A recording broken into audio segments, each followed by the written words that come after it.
any other things that you saw as a, kind of connecting, and of course, for me, this is not history. This is part of my growing up, so I remember Detroit in 1967. Anything else that you saw as a possible parallel? It seems like there are a lot of things, too many, but just the way that the riot was named. Mm-hmm. And I think about Ferguson and other places where there were peaceful protests until militarized police came in. And I see what's going on in North Dakota, mm-hmm. Too. That, yeah. Right.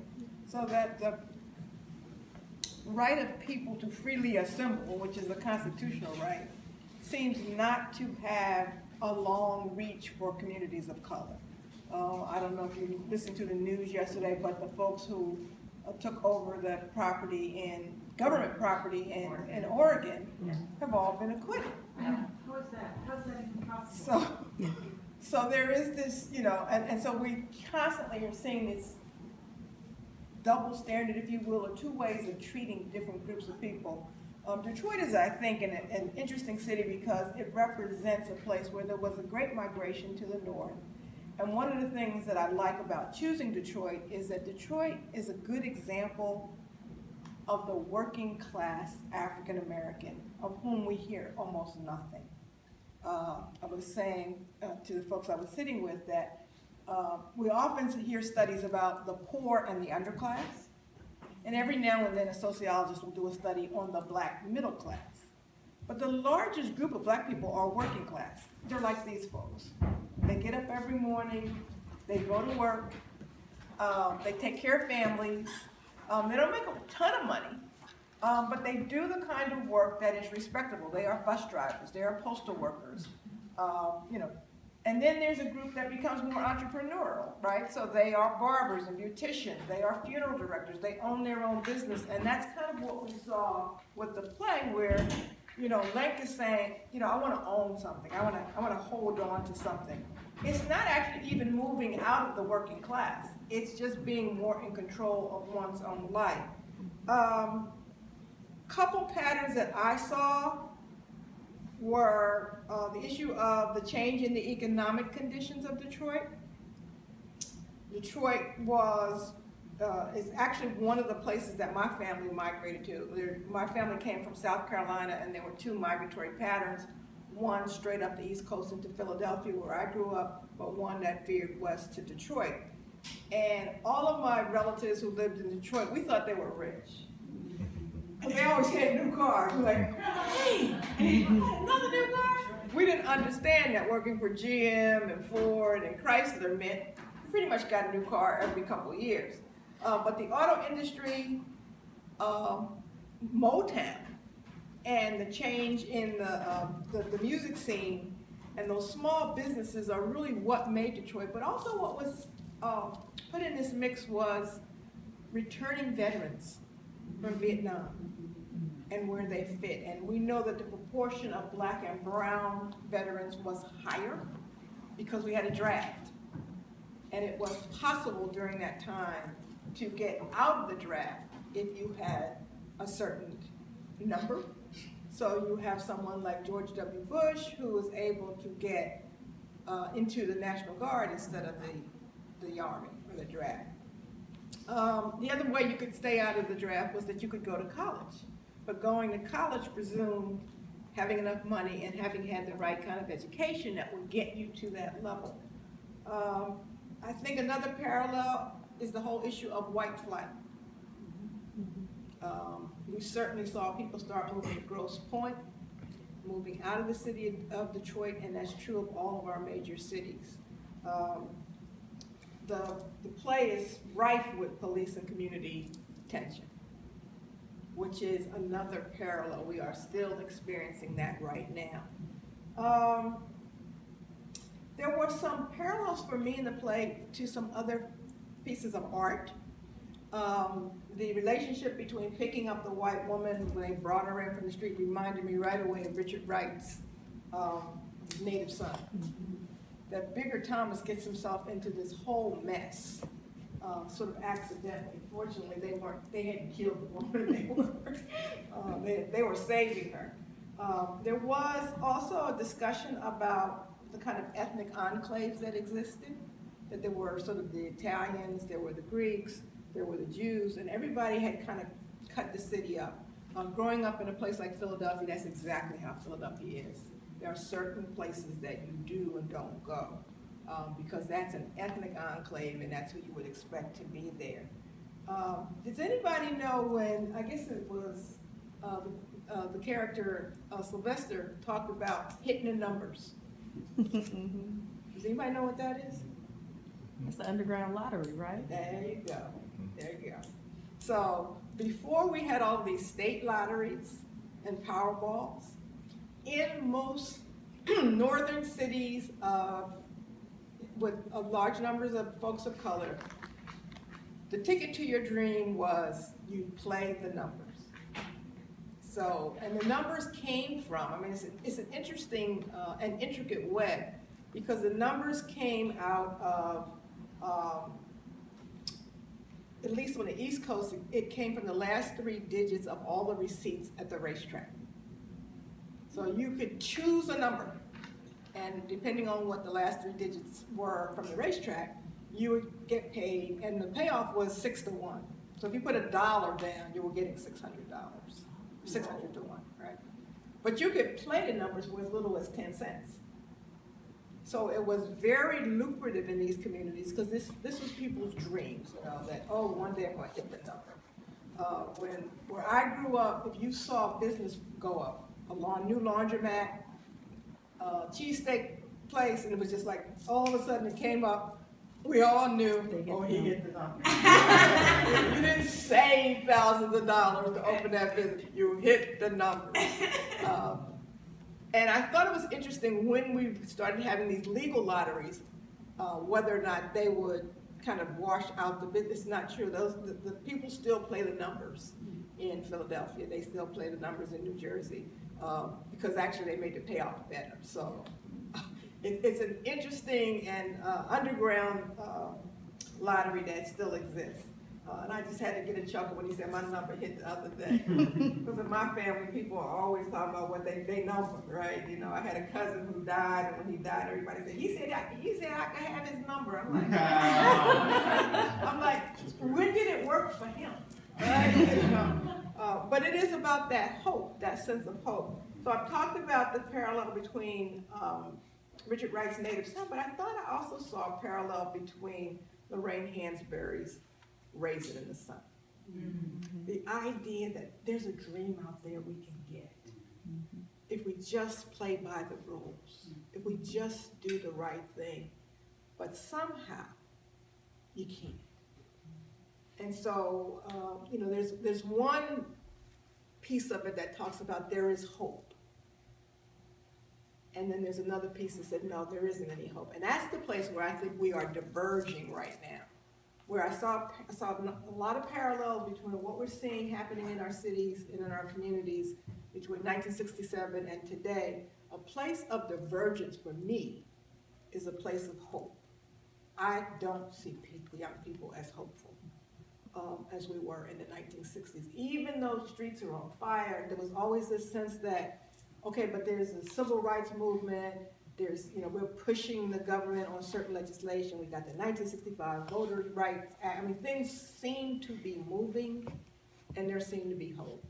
I don't feel that same sense among the young people I work with every day. I think there is a level of pessimism, a concern that they can't get ahead, that is frustrating them. I've been at the university now for almost 26 years. And one of the most shocking pieces of information that I think that I've learned over the last few years is that the average per capita family income of students at the University of Wisconsin is $127,000. Wow. And I'm like, when David Ward told me that, and he wasn't still president at the time, he was working at ACE, and he said that, I said, no, that can't be so. And he said, when you go home, go ask John Wiley. And John said, no, that's so.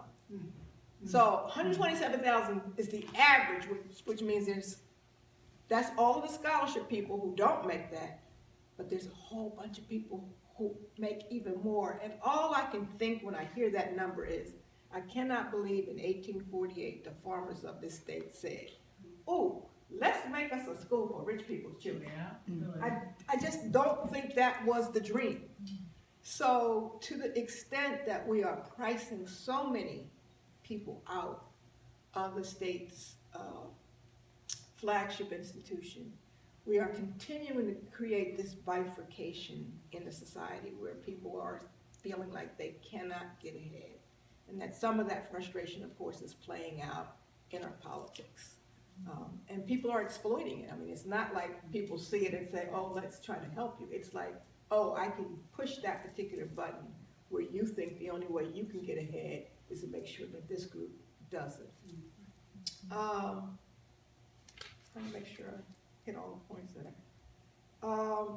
I also thought one of the points that came out was this line between law enforcement and vigilantism, which if you haven't seen the series 13th on Netflix, which talks about the 13th Amendment and the little clause in that amendment that allows us to keep locking people up, because it says you can't be forced into servitude unless you have done some criminal trespass. And I'm sorry, can you repeat that? It's called 13th. It's a documentary done by filmmaker Ava DuVernay. So if you saw Selma, she's the person who directed that. It is all about the way in which the 13th Amendment allows, literally, for the mass incarceration that we see. You know, because there was no way to force people to work for you. But when you realize today how much of what we use is from prison labor. So much of the stuff from the state, you know, whether it's desk or tables, comes out of prison labor, which we pay these people something like 13 cents an hour if we pay them that. So there's an interesting way in which I think, and in this film she talks about how so many of the people who are part of creating black codes and ensuring that blacks, quotes, didn't get out of their place. In the daytime, it was a police officer. In the nighttime, it was a night rider, and that night rider becomes Klan members and white citizens councils, and there's a real sort of close connection. Also, if you've not seen the film, The Free State of Jones, I would highly recommend it. I didn't think I was gonna like it. I happened to be on a plane. I said, oh, let me just look at this one. This is the one that stars Matthew McConaughey, and he's a rebel soldier. And there's a moment in the film where he's deciding he's gonna leave. This doesn't make sense to be fighting this war. And of course he's, you know, castigated by his fellow soldiers where they say, oh, so you're gonna fight for the Yankees now? Is that what you are? You're a nigger lover now? And he says, wait a minute. And he goes through his troops and he asks each of them, do you own a slave? Do you own a slave? None of them are slave owners. He said, but we're in this war fighting for the people who do. And so his bringing up the class conflict, I think, is a very powerful one that we almost never think about when we talk about Civil War. We think of it as just north, south, black, white. It's much more complex than that. Now within this story, there is the whole tension between Lank and Bunny. How did that make you feel? What you think about that?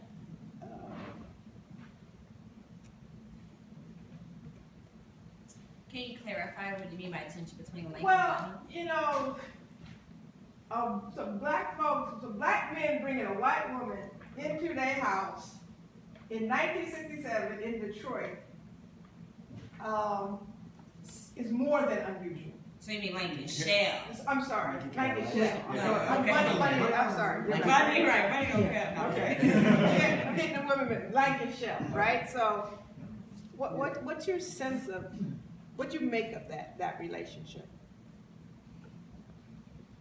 Well, you know, it was sort of fascinating to watch that play out and watch, you know, this sense of her protectiveness, right? That like nothing good can possibly come from putting yourself in danger for this person, right? Because there's a way that we have to be thinking about protecting our communities, right? And we have to be thinking about what could come. And I mean, that very powerful moment at the end when Chelle is talking to Caroline and she's saying, the lines for us are not blurred, right? They can't ever afford to be. They're very stark. And it is, I think, such a window into how dangerous even humanity becomes where race is a factor, right? When we want to talk about how race works, it makes even simple acts of humanity threaten to pose grave danger. And there's a conversation that she has, I guess, with Bunny when she says, the way he looks at her, right? Says something about me, you know, that I'm not good enough, you know. So the sort of, you know, almost the W.B. Du Bois notion of the reflection of the two souls. Who am I in your eyes next to her? And for my part, I try to play Lank with a certain amount of male privilege because it's easy to be idealistic and hopeful when you're and stuff. It's not easy, but it's easier when you're a black man versus a black woman. And I very deliberately, like, I do little things like very deliberately do the man spread or whatever. But it's and I don't know. I feel like the whole relationship with Caroline is sort of like, well, okay, I'm male and I'm kind of entitled to this something more as well. There's like real attraction there, but it's very blurry because the conversation around, like, you know, black men and black women, it's not so great all the time on the part of black men. I'm sorry, it isn't. Like, we got to do better. So I think I always find it interesting too, like when you first bring her in, just like how Sly's like, no, like I would have left her out there. You're stupid. Like it makes me sad that it's like it was that messed up that the simple act of wanting to help someone, you don't even want to do that because you're like, I might get messed up, so I'm gonna leave her out there. But And not even wanting to help her in official ways, right? So, like, how are we gonna get her to the hospital? Right. Because they're gonna ask questions at the hospital. Right. yeah, we're taking names at the hospitals. You got to play Chelle, so talk a little bit about Chelle's relationship with her brother. Chelle, you know, I feel like it's like my relationship with my younger siblings. Very protective, but don't play that, you know, like, Chelle is serious. I feel like Chelle is like a realist. You know, she likes to play things safe and do everything by tradition. However, she's also aware of what's going on. She's also aware of the reality of the world that's out there. And I feel like, you know, her brother, yes, he does play this male privilege role, but he also plays, he acts like he's a little naive as well. And Chelle has to often bring him back to reality. Chelle has to remind him of what this world can do to him and who he is. And I think that's important because it allows him to live in this world and to understand, you know, the messed up situation that we're in. But at the end of the day, nothing comes before my brother's love and I. You know, like before, like Daddy told me to love him best. And, you know, my father raised me to protect my brother. My father raised me to defend him to anybody who tried to mess with him. I think that's important because when it comes to black families, sometimes your immediate family is literally all you got.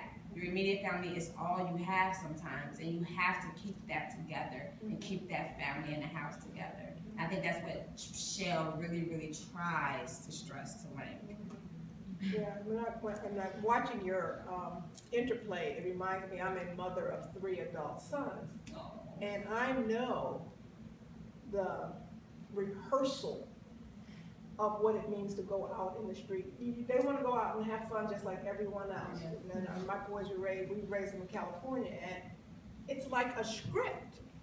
If you get stopped, you know, the word is officer, okay?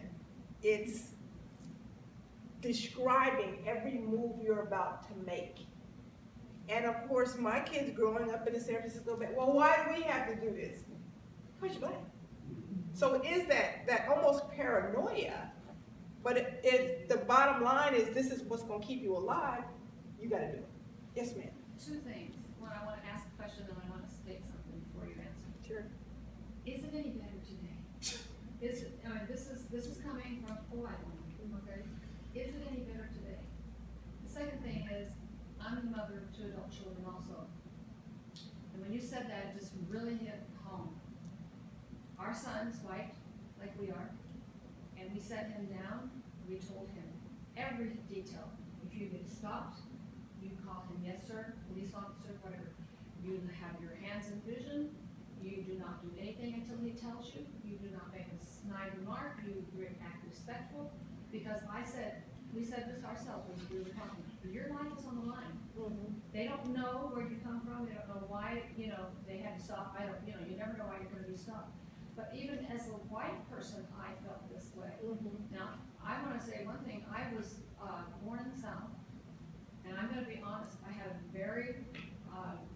a mother who loved everybody. She had God in her life, and she just accepted everybody. But I know that there were lines. Okay, my father was very prejudiced, and my father would say the words that we don't say anymore. And I would hear my mother in there pleading with him. I don't want you saying that to the kids. And she would talk to us and tell us, that is not how I want you to see the world. I want you to see these people as God's children, as people to love. Just like you see a white person, it's no different.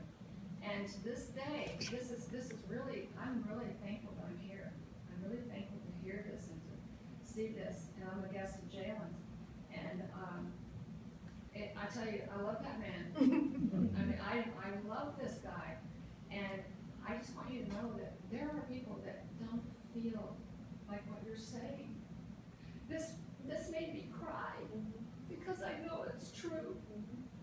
And it breaks my heart that there are people that can't just love people because we're people. It doesn't matter what color we are, our background or anything. But I just hope that it's different today. I hope that. There's some mention about pessimism with the younger generation, and that really hit me because the reason we're pessimistic is we have the benefit of all this history, and it's not better. This play I like doing because it could be happening tomorrow, not 50 years ago, tomorrow. Yeah. I could do everything right. I could be stopped by a police officer, say officer, describe everything I'm doing, and part of the reason why that's impressed on black children so much is that you still get shot. You still do. Just Milwaukee earlier. Before that, I'm from Philadelphia and DC, yeah. And and there are just instances of really, really dumb things that happened to myself, my friends, that really shouldn't have happened if they were white or if, I don't know. And I'm a 6'4" black man, and when I put on stage makeup, I look really scary. So I gotta be really cognizant about how I'm walking around all the time because, yeah, I mean, sure, there are individual people who are really, really wonderful, and I really am grateful to Madison, but there's an entire system out to get you. There's a really powerful conversation Chelle has with Caroline, saying you may feel the same, you may dream the same, but until you have the same title to the world, and we still don't. So that's why my generation's pessimistic, because we've seen the history, nothing's changed. And I think it's probably more complex and has something changed. Economically, because I'm in such a much better situation than I grew up in, things have changed for me and for my children. But when I go back to Philly, to West Philly, my family is still living pretty much in a very isolated, cut off from resources kind of community.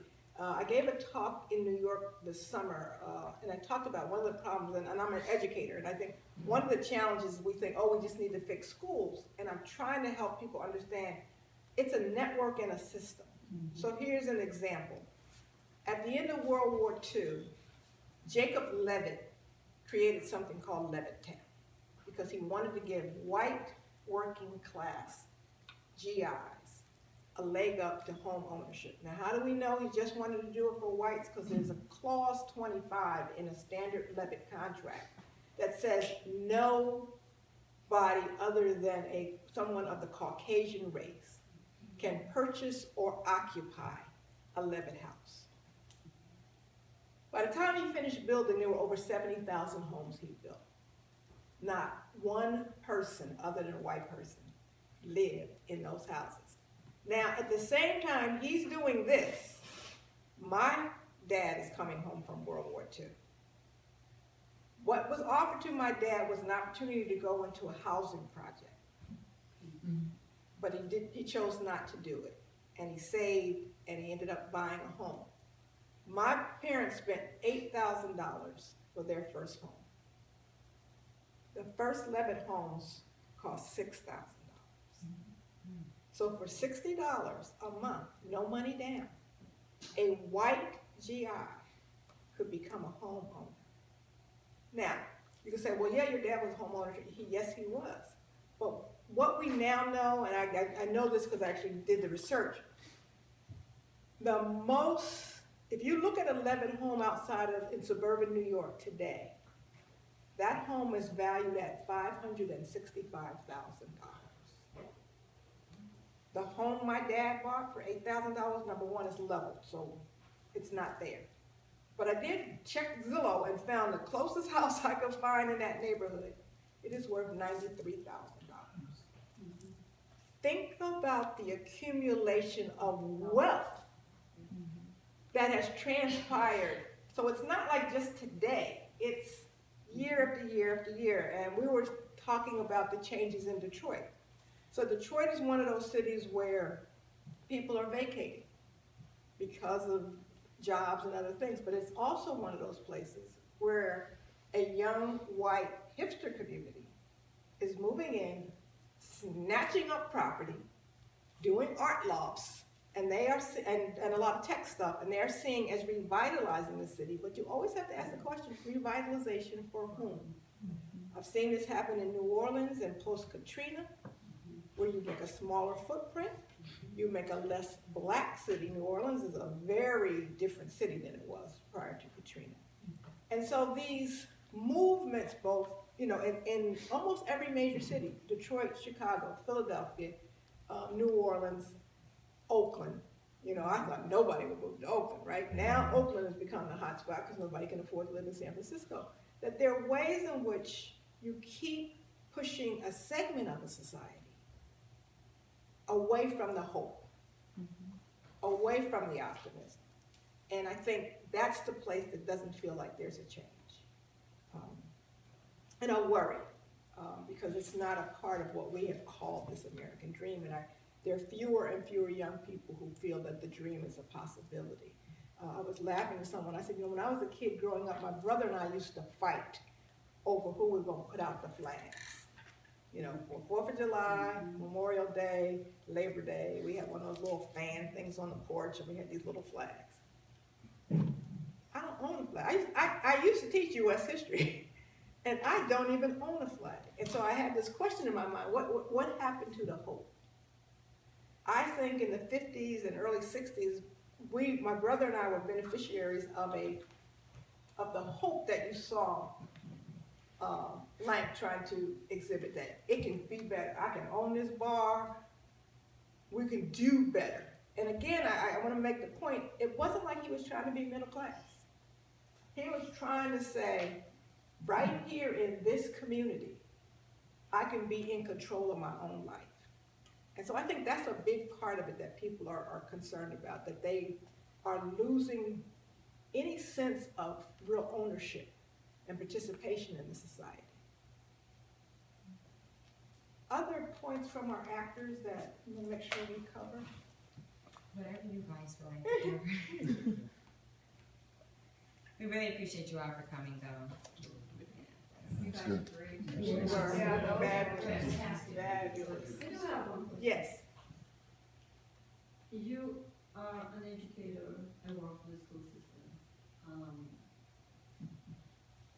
And there are all these efforts. I don't know how authentic they are coming from the district or not. But the teachers do have some authenticity and believing that whatever we're changing will work.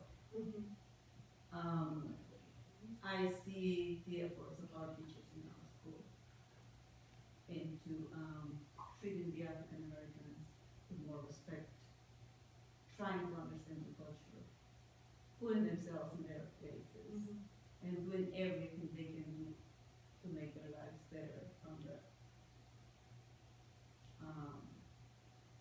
education, point of view.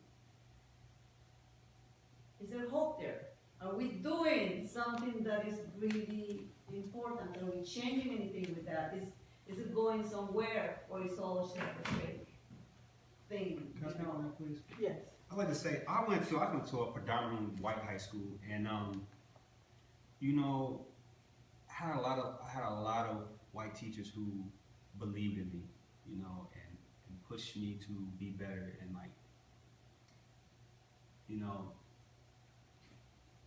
I remember one teacher was telling me that, just because you come from a certain situation, it doesn't mean that's where you're gonna be in 10 years, and telling me that she's her name was Miss McPartner. She was the first teacher that made me feel like I can be more than what I see. Because even though I lived in I went to a predominantly white school, even though that's what I was around, my family was black. Most people I was around was black. So, I go to school, it's I see my friends, my white friends, they got all their dads, lawyers, all this other stuff.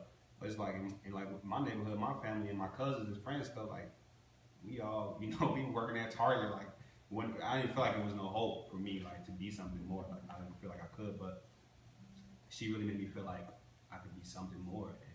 And it's not just her, it's a number of teachers who really pushed me and believed in me that I could be something. And I feel like for me, that gave me hope. And I'm just one Because that's the main effort, is what teachers are doing is exactly trying to give them back the hope.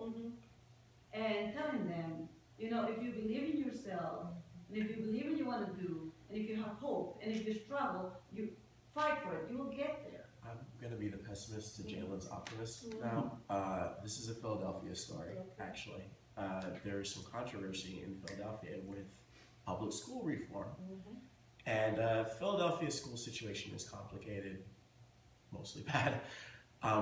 Reform came around and they tried to, do different teaching standards, and eventually it was found out that one of the teaching standards that they were doing was that they were setting the amount of prisons that they were going to build based off of third graders' test scores. So there's also a reason why there is a dearth of black male teachers too, because a lot of them feel like they're being edged out of the model of the education system. You can be a role model, you just can't be black on the job. So sure, it really depends on the school, the district, but there are often large swaths and large communities that just have, idealistic Teach for America people completely unprepared for the realities of living situations, and it's so I don't know, it's balance. I'm sorry if I'm being really pessimistic. Because it's not an either or circumstance. We have some research that says if a student can get 3 top quality teachers in a row, it can set their academic career in the right trajectory. But you gotta have 3 in a row, which suggests that most of our kids don't get 3 in a row. They get the 1, but then they get back. But the other thing I think is important to know, that schools are just one part of the puzzle. So there's a slide I use sometimes in presentations that has a bird cage and there's a bird in it. And I said, some people say this bird can't fly because he's from a culture of poverty. Some people say the bird can't fly because his family doesn't care about education. Some people say the bird can't fly because the bird has the wrong attitude. The bird can't fly because the bird is in a cage. And that is literally what is happening to many of our students. You might be able to do something over here in the classroom, but you don't take them out of a food desert. You don't take them out of an environment in which the library is not a ready resource. You don't take them, I talked to some education writers and I said, it's interesting to me that you guys can do a story on the lead poison crisis in Flint. But then when you go to do a story about education, you don't recognize that these are the lead poison imbibers. You start again talking about how bad their parents are. Maybe if I've been drinking 8 years of lead-infused water, I'm not as good a student because my brain, I mean, it's much more complex. So I would say that you don't want teachers to stop doing the kinds of stuff that they're doing, but you also want to, be cognizant of the reality that we are in. It's a nested problem. It's not just one thing. And you can do all the right things, end up like Edmund Perry, who was a young man out of New York City, went to Phillips Exeter, one of the best schools money could buy, came home one weekend in New York City, got shot by a police officer. I mean, there's some things that the rest of the system sees, right? They didn't see a private school student, they saw a black boy running. So it's being aware of what we have organized and set up. To have a candidate say all the black people live in a horrible situation and none of them are working, that's not true. But there are people who believe that because that's their experience from hearing that, because they don't have a first-hand experience. You had a hand up. I was just gonna respond back at, the white person that, that again, I was gonna just kind of say what you said, that these are embedded systems, and so whether I, as a person, or you as a person are nice and wanna see everybody as human beings, the reality is that I carry privilege because of my skin color, and the systems around me are set up to benefit me because of my skin, whether or not I'm a good person or a bad person, just like they're designed to disadvantage people of color, whether or not they are a good person or a bad person. And it's so much more complicated than, to tell kids that they can, just work hard and you can do it and we believe in you, and then, if you have the wrong sounding name, your resume is gonna go to the bottom of the pile, or if you, it's so complicated that I think that taking it out of the personal and into the systems and the culture and the institutions is probably where we're gonna have the most impact, in terms of really being able to see what's going on and what's needed. So I think the last thing I just want to say is that one of the places where hope resides is in art.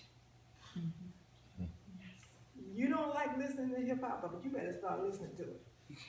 That's where that's where all the energy is right now. Where kids are talking about what their circumstances are and how they see these systems. And I think it is through our art. They don't call it humanities by accident.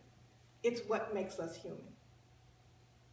The science might engage our brains around some stuff, but it is the art that speaks to our hearts, that moves us. And so if you would just join me in, once again,